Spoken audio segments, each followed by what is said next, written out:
Joining us on this broadcast is Mr. Ranjit Rai. He's India's former ambassador to Nepal. For all the updates on this story, Mr. Ranjit, thank you so much for joining us on WION.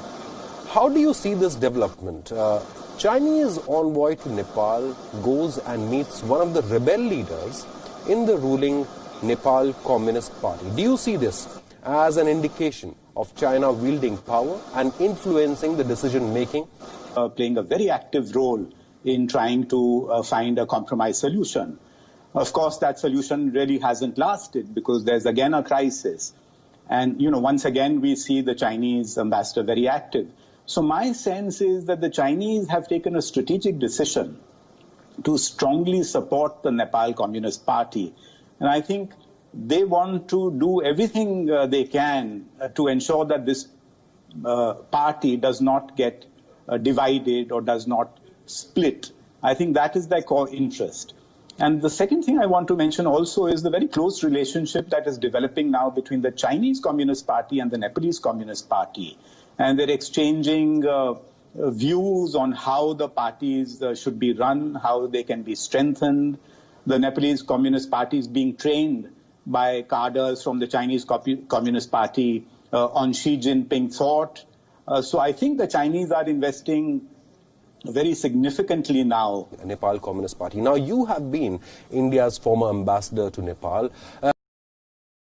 Is it normal for envoys to visit rebel leaders within a ruling party in any particular country? Will that be seen by any government across the world as an attempt to influence the government in that country? Well, I don't like the term rebel leaders. Mr. Madhav Kumar Nepal is a former prime minister. He's been a former general secretary of the, earlier Communist Party. So he's a very senior person. And I think, all ambassadors meet all senior leaders of political parties. But it's the timing of this particular visit, I think, that has raised certain questions and apprehensions. And the Nepalese media itself is, raising the question as to why the Nepalese, the Chinese respect to him. But, amongst all the controversies that Nepal Communist Party is facing, it's certainly clear that China is backing Prime Minister KP Sharma Oli at the moment. Now, he is facing a lot of internal revolt within his own party. Could you elaborate on what are the options that KP Sharma Oli has in front of him at the moment? There are many options doing the round. The first, of course, is that he has prorogued the parliament. So you really can't have a floor test on the House, in case somebody wants to move a no confidence motion. It's not possible now.